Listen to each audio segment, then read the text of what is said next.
Senator Whitson. I'm about to yield time to someone, but I have some points that I've come up since then.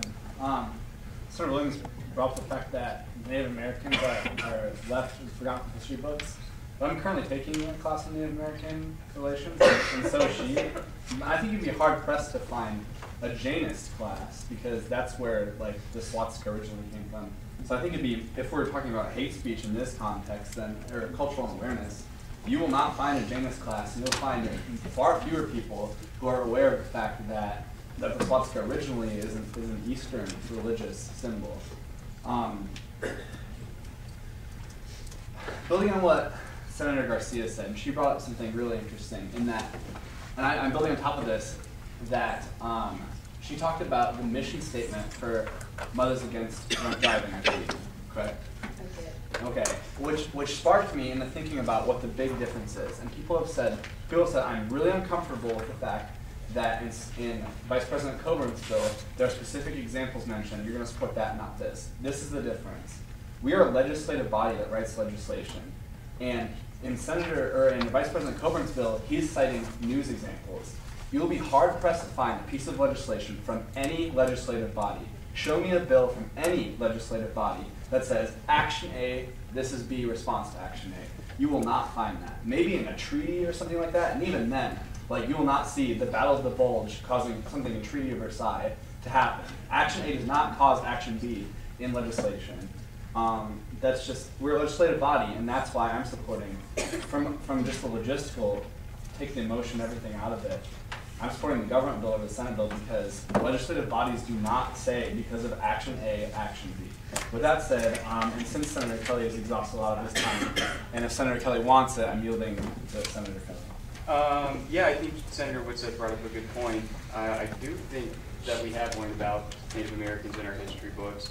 But I would like to respond to the point that all of the white members of the Senate should be taking blame for this. That's silly because myself, for example, I'm of Irish and Polish descent. And trust me, they endured their fair share of discrimination, especially the Poles.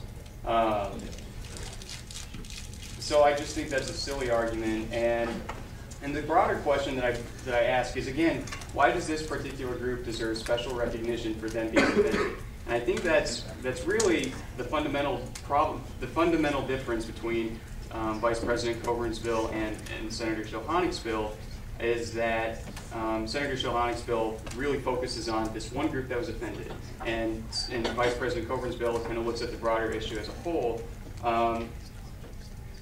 And I guess I'm just not comfortable with that because I don't think that any one group has special privilege to be offended or special privilege to be recognized for being offended over other groups. That's ridiculous.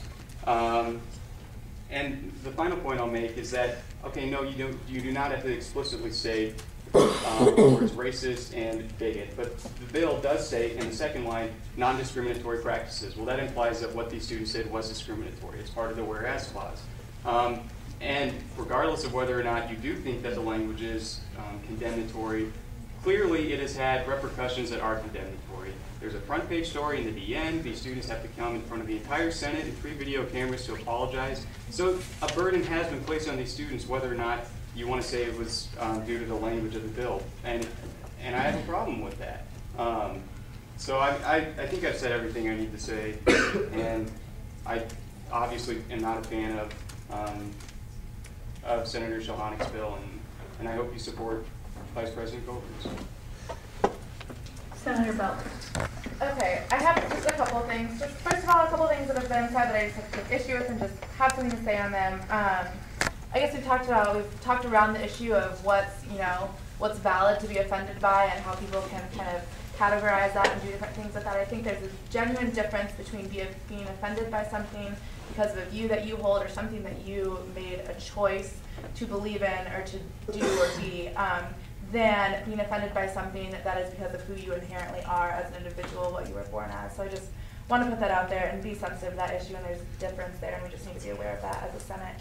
I also think too, we've had some kind of discussion around what kind of historical context we know of and what kind of historical context we don't know of. And I think the underlying, like between the lines there, and this is my personal opinion, we're talking about an Anglo-historical context, not a full historical context, so I think that's important as well when we're talking about what kinds of things that are offensive are super offensive and what aren't. And as I still don't know how I feel on how exactly I'm going to vote on this issue, so those are just things that I've come across. And then I also don't feel comfortable leaving this discussion without saying that whatever comes across, like we've all said, we know we're going to come to an agreement that we need to educate students on these issues, and I hope that that education is more than a sign at a football game or more than a list of rules that we put up on posters.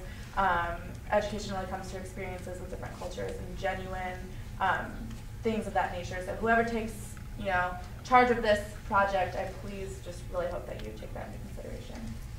That's all. Internal Vice President Coburn. Okay. Do you want to know the speaker order, anybody? And then you can If I could pass one to one person, that'd be good. pass to one person. Yeah, absolutely. Senator Fennell. I just wanted to clear. Justin said that what I said was that this is all that there is. What all I was saying is that it's important to look at other examples and also to recognize what's going on our campus. I wasn't saying that this is the only examples that we should look at. So I just wanted to clarify that. And with that, I want to yield time to Ken Campbell. Everybody, Ken Campbell. I know some of you here in this room, so some of you are familiar with me. For those who are not, I am a poli-sci grad student here at the university. I'm here supporting members of the UNO community, fellow students, friends. And you know what? I'll count all of you as friends. You all seem nice. We're all having a very nice debate. But I think the key thing here is keeping things in context. I think once we start taking things out of context, we really start getting far from the debate. And I mean, I'm going to use today's vernacular. I'm not trying to hate, but once you start using like 4th century BC Spartans, talking about Nike brands, I mean, we're getting away from the really hearty, the really heart of the debate. And I know for a lot of people, it's really hard to see, where people from Unite, the people that are offended, where they're coming from. And just like this young lady over here said, a lot of it has to do with experiences. And over time, hopefully we can learn from that. But I think that really the only way you're going to learn from that is having some kind of statement, having some kind of starting point, some foundation. And by taking the incident out of the language, I think you are losing the power of that. We have to move forward, of course. Of course you have to do that, but before you can move forward, you do have to recognize the past, learn from those mistakes, and move on. And also at the same time too, I know people are saying you gotta take the emotions out of it, and that's true to an extent. You wanna be objective about this. But at the same time though, emotions really move people forward, they bring people to action, and without those emotions, a lot of things wouldn't get done. And so at the same time, I wanna apologize to Senator Kelly over here for being offended, because being a racist, being called any of those names, hate speech, because really what it's coming down to is just a general misunderstanding between two cultures, Native American culture and the majority culture, it tends to be white. And just realizing that, you know what, we can move forward from this, we can look at this, and then try to understand where we're coming from. Because really, we're all in this together, as cheesy as it sounds. We're all in this together, and we learn from each other, and we move on from that. But by taking that language, that incident out of the bill, I really think it does a disservice of what we're trying to do. And we're talking about how you're not going to include an incident in any kind of body of language. I mean, those things are called resolutions. This is more of a resolution to move forward, look at what happened in the past, and move on from that, and hopefully be able to take some kind of positive action so that everybody can learn from that and understand why the headdress in that manner that it was worn could be seen as offensive, why the war paint brought up images to that one individual and one of the came over talking about how this affected him, and he's glad that we're recognizing this and being able to do something about it. Because in context, this is our university, these are our students, and I understand we don't want to condemn those students, but I think this bill Bill 15 is doing a very good job of bending over backwards to not condemn these students, because socially they're going to be condemned because we're going to make judgments. Everybody does. They're going to make judgments based on what they hear and what they see. But with this bill, they're not recognizing them.